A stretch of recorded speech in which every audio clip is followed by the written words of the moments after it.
Hey everyone, मैं अभिषेक और आप देख रहे हैं हमारा YouTube channel the Shivam educare. आज हम बात करने वाले हैं BHU LLB के 2013 के पेपर के सॉल्यूशन के पहले एपिसोड की, जहां पर आज हम लोग लगाएंगे 2013 के सेट नंबर 1 को। पिछले वीडियोस में हमने 2008, 2009, 2011, 12 के पेपर्स को सॉल्व कर लिया है।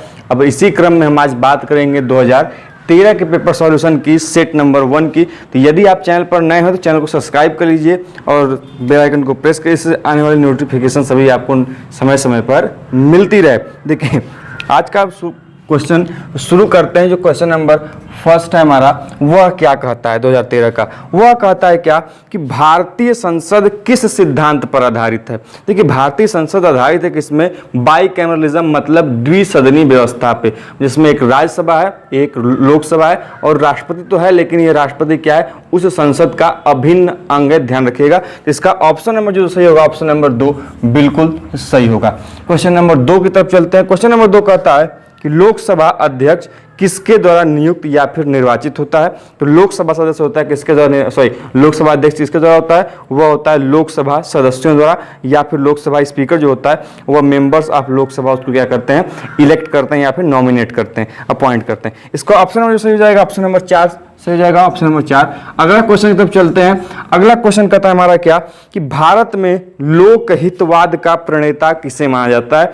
मतलब PIL के लिए कौन भारत में जिम्मेदार है? जो पब्लिक इंटरेस्ट लिटिगेशन होता है, ध्यान रखिएगा, फुल फॉर्म पूछा जाता है, इसके लिए जिम्मेदार है कौन? जस्टिस PN भगवती या फिर न्यायाधीश PN भगवती। ऑप्शन नंबर 1 सही होगा, बिल्कुल एकदम ध्यान रखिएगा। मुझे कमेंट बॉक्स में जल्दी से बता भी दीजिए कि PIL का कॉन्सेप्ट भारत में कहां से लिया गया है।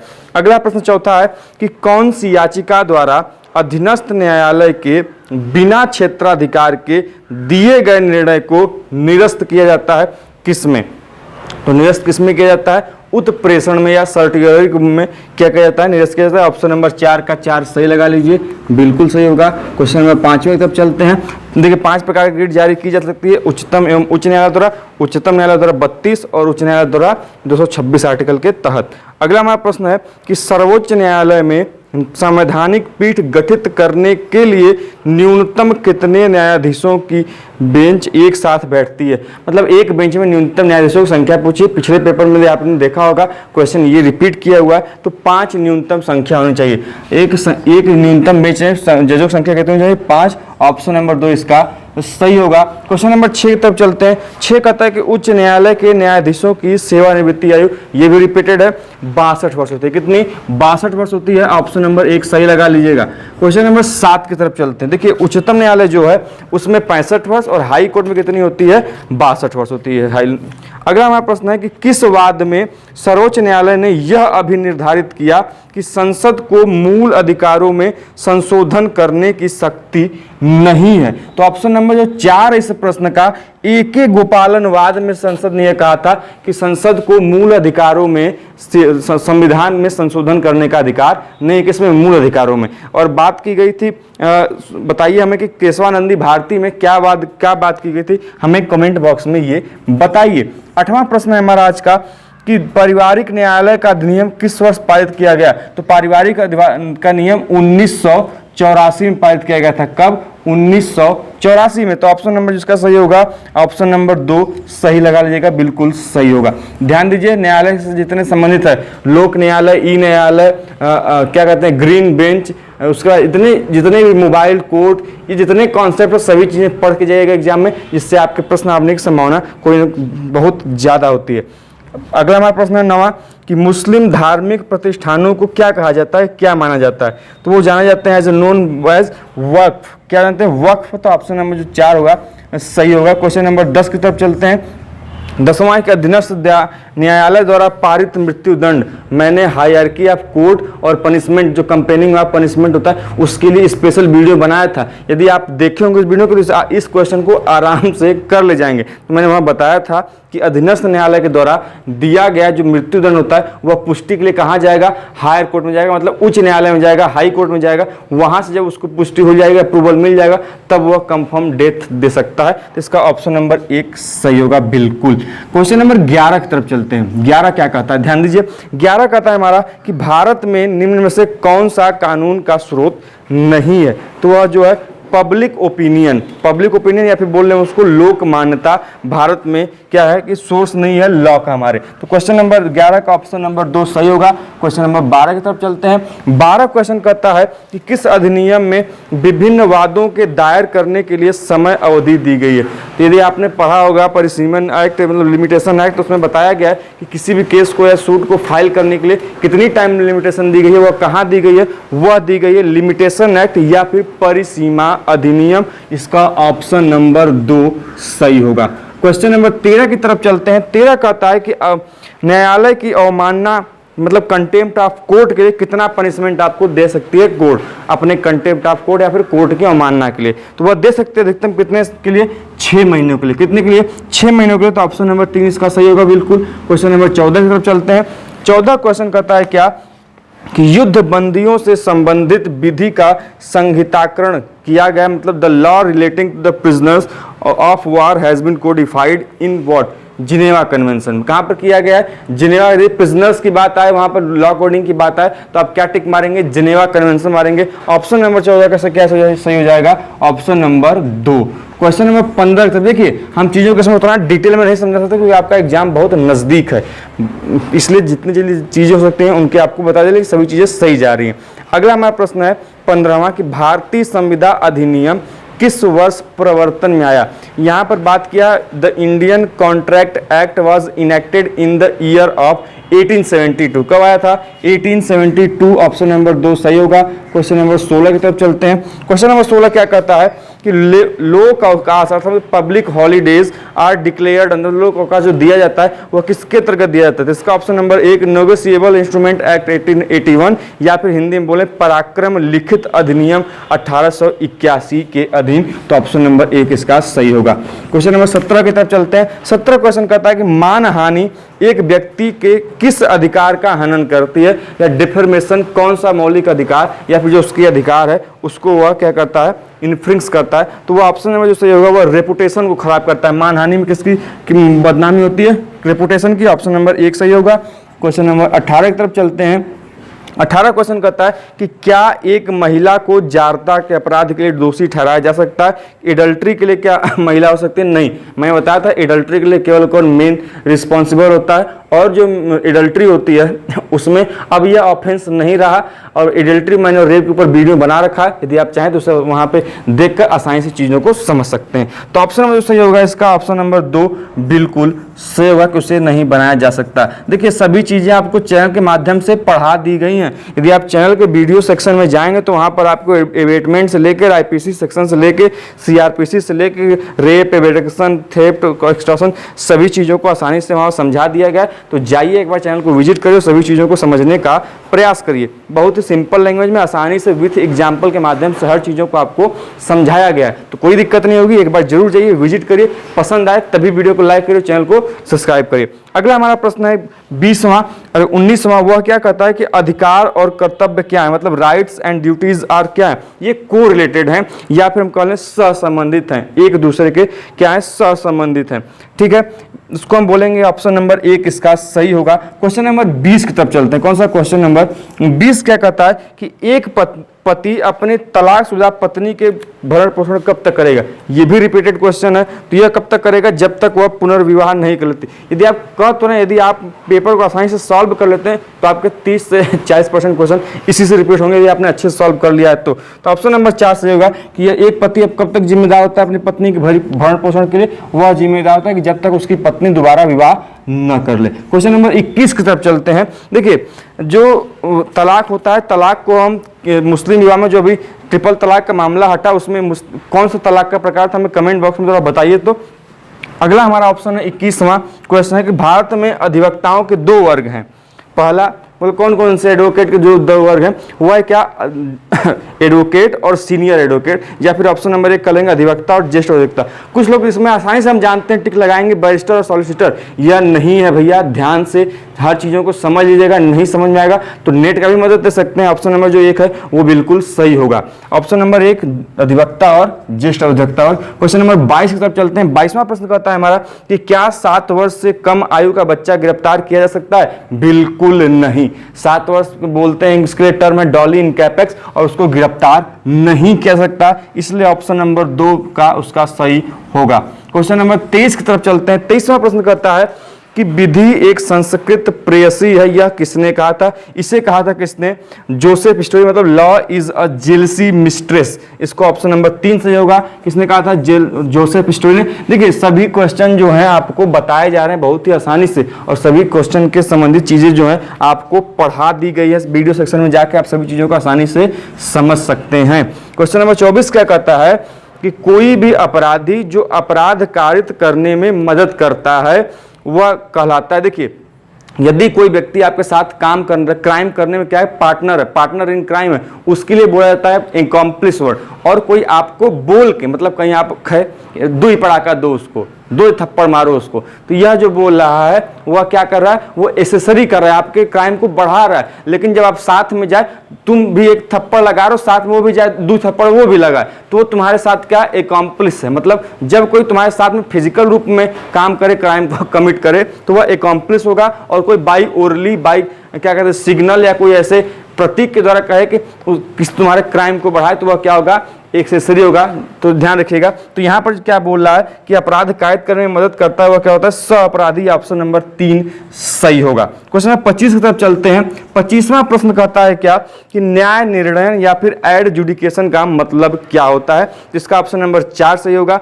निर्णय जो न्यायालय द्वारा दिया गया या फिर decision given by court, option number 4 इसका सही होगा। क्वेश्चन नंबर 26 की तरफ चलते हैं। 26वां प्रश्न कहता है कि एक दिवालिया व्यक्ति वह कौन है?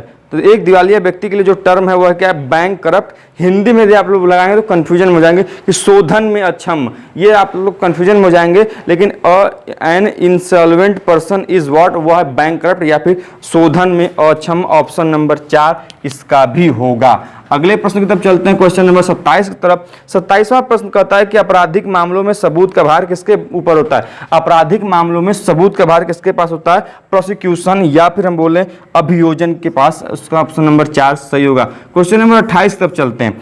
28वां प्रश्न क्या कहता है कि कैविएट क्या है? आपको लीगल टर्म्स में पढ़ाया गया है। कैविएट क्या है? कैविएट एक है वार्निंग, एक चेतावनी, जो कि 90 दिनों की वैलिडिटी के साथ मिलता है। इसका ऑप्शन नंबर 1 बिल्कुल सही होगा। क्वेश्चन नंबर 29 की तरफ चलते हैं। क्वेश्चन नंबर 29 क्या कहता है कि संपत्ति के संयुक्त उत्तराधिकारी क्या कहे जाते हैं? वह सहदायिक कहे जाते हैं। क्या कहे जाते हैं? सहदायिक, ऑप्शन नंबर 2 लगाइएगा। कुछ लोग संयुक्त स्वामी लगाएंगे या फिर कुछ लोग सह उत्तराधिकारी लगाएंगे, चीजें गलत हैं। सहदायिक होगा, ऑप्शन नंबर 2 बिल्कुल सही। क्वेश्चन नंबर 30 की तरफ चलता है कि किस एक मामले के अलावा क्षति की पूर्ति की जाती है? आपराधिक मामलों में क्षति की पूर्ति नहीं की जाती, क्रिमिनल केस में क्षति की पूर्ति नहीं की जाती, टॉर्ट में की जाती है, कॉन्ट्रैक्ट के टूटने पर की जाती है और लाइबल सूट में की जाती है, लेकिन क्रिमिनल केस में नहीं की जाती। ऑप्शन नंबर 4 30 का बिल्कुल सही होगा। क्वेश्चन नंबर 31 की तरफ बढ़ते हैं। 31 प्रश्न कहता है कि दया मृत्यु का दूसरा नाम क्या है? या फिर मर्सी किलिंग का दूसरा नाम वह है यूथेनेसिया या फिर यूथेंजिया, जो लिखा है 31 का ऑप्शन नंबर 1 बिल्कुल सही। क्वेश्चन नंबर 32 की तरफ चलते हैं। 32वां प्रश्न कहता है कि कौन सी रीट याचिका के द्वारा बंदी को न्यायालय के समक्ष प्रस्तुत करने का अधिकार दिया जाता है? भाई सभी जानते हैं, हबीस कार्पस या फिर बोल लें बंदी प्रत्यक्षीकरण, ऑप्शन नंबर 1 बिल्कुल सही। क्वेश्चन नंबर 33 की तरफ बढ़ते हैं। 33वां प्रश्न कहता है क्या कि संयुक्त राष्ट्र द्वारा कब मानवाधिकारों की सार्वभौमिक घोषणा स्वीकार की गई? ऑप्शन नंबर 3 1948 में। कब? 1948 में स्वीकार की गई। क्वेश्चन नंबर 34 की तरफ चलते हैं। 34 क्या कहता है कि निम्न में से कौन सी एक बौद्धिक संपदा नहीं है? वह क्या है जो बौद्धिक संपदा नहीं है? पेटेंट है, कॉपीराइट है, कार्य विधि ज्ञान जो है नो हाउ, ऑप्शन नंबर 3 34 का होगा। नो हाउ बौद्धिक संपदा जो है वह नहीं है। अगला क्वेश्चन है हमारा क्या कि 35वां प्रश्न है मृत्युकालीन निर्वसीयता मतलब डाइंग इंस्टेट मतलब क्या होता है? डाइंग स्टेट मतलब होता है कि जब कोई व्यक्ति बिना वसीयत किए मर जाए, बिना कोई विल तैयार किए मर जाए, वह क्या कहलाएगा? डाइंग स्टेट कहलाएगा, मतलब बिना इच्छा पत्र छोड़े मरना। ऑप्शन नंबर 3 बिल्कुल सही होगा।